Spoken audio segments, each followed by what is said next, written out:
네, 오늘 삼삼공 오네요. 증권부 이용성 기자와 함께하겠습니다. 안녕하세요. 안녕하세요. 네, 요새 또 환율이 심상치 않거든요. 1,470원 막 이렇게 넘어서려고 하는 그런 움직임 보이고 있는데, 요 강달러 시대에 ETF는 또 어떻게 선택을 해보면 좋을지 얘기를 좀 나눠보도록 하죠.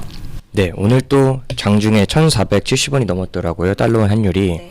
다시 좀 들썩이는 모습을 보이고 있는데, 요새 미국 ETF 대표 지수에 투자하시는 투자자분들이 많잖아요. 네. 근데 이게 똑같은 기초 지수를 추종하더라도 환 노출형이냐 환 해지형에 따라서 좀 수익률이 극명하게 나뉘었습니다. 그래서 강달러 시대에 어떤 ETF를 투자하면 좋을지 짚어보고자 오늘 시간을 준비했고요.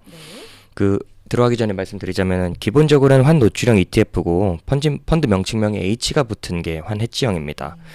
그래서 수익률을 보자면은 예를 들어서 6개월 전에 환율이 1,330원이었을 때 좀 기간을 넓혀서 보면은 똑같은 코덱스 미국 S&P 500의 환 노출형이 11.21% 상승했지만 환 해지형은 이제 0.87% 하락했거든요. 나스닥도 똑같이 코덱스 미국 나스닥 100의 환 노출형은 11% 올랐고 환 해지형은 0.26% 상승률을 기록했습니다. 그러니까 똑같은 지수를 추종하는 상품이라도 수익률이 좀 극명하게 갈린 셈이죠. 네. 그래서 환율이 지금 슬금슬금 오르고 있는데, 지금 지난해 12월부터 계엄령 이후에 탄핵 정국에 접어들면서 정치적 불확실성이 좀 확대됐잖아요. 그래서 원화가 좀 약세를 보였는데, 관세 불확실성으로 이제 기축 통화에 대한 수요도 늘어난 이유도 겹쳤고요. 그래서 보통 달러 강세에는 환 노출형 ETF, 달러 약세에는 환 해지형 ETF가 주목을 받곤 합니다. 네.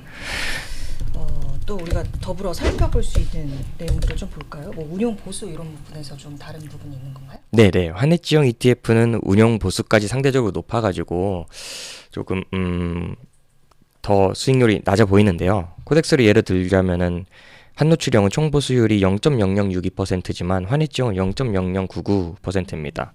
그러니까 환 해지 전략을 활용하기에 좀 운용 보수가 높은데, 환 해지형 ETF는 그러니까 선도환과 통화스왑 등 이제 파생 상품을 활용해서 환 해지 전략을 사용하거든요. 두 개 같이 사용하는 경우도 있고요, 전략을. 그러다 보니까 아무래도 운용하는 데 있어서 좀 신경 쓸 것이 많고 그에 따른 보수가 좀 높은 셈이죠, 환 노출형보다는. 그런 상황이군요. 그러면 앞으로 이제 환율을 어떻게 전망하는지에 따라서 환 해지를 선택할 것이냐, 환 노출 ETF 선택할 것이냐, 이게 이제 네. 고민이실 것 같은데요. 예. 네.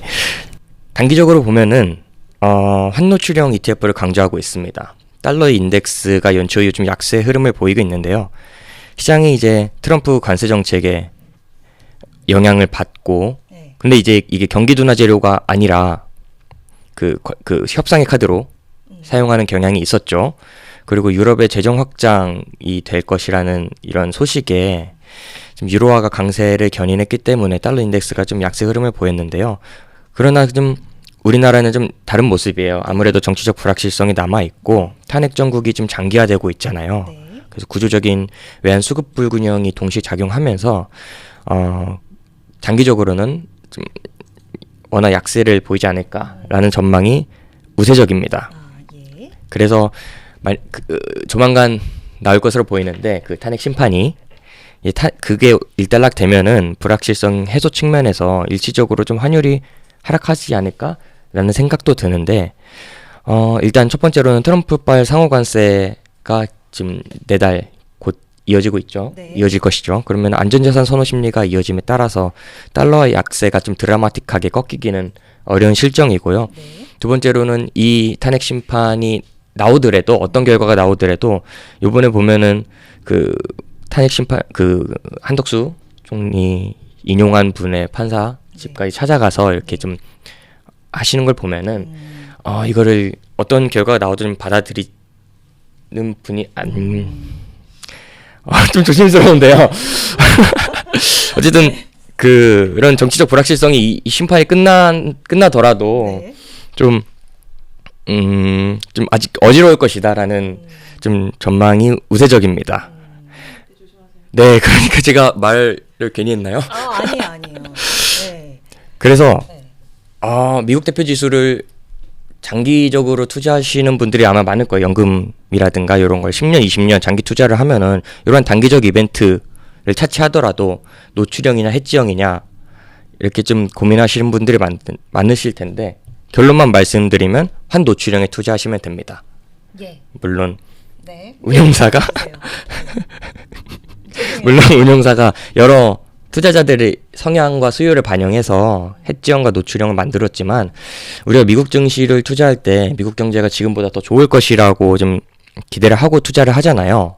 그래서 해당 국가나 기업의 펀더멘털이 좋아질 때 통화 가치도 같이 올라간다는 게 합리적이거든요. 그렇게 본다는 게. 그래서 환노출형에 투자하시면은 환차익에 대한 추가적인 이익을 기대해 볼 수 있고요. 네, 환노출형, 환해지형 ETF는 여기까지 하겠습니다. 네, 알겠습니다.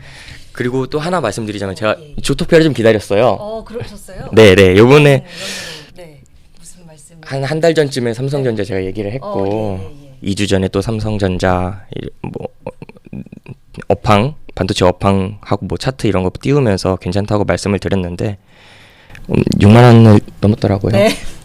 그래서 그래서 지금. 우리 이용성 기자가 택해주는 주제와 또 관점으로 좀만 참고를 잘하셔도 좀 투자에 매우 도움이 된다 이 말씀을 지금 하시는 거 아닌가요? 네네. 오늘도 코스피가 1% 넘게 떨어졌는데 삼성전자는 0.33% 올랐습니다.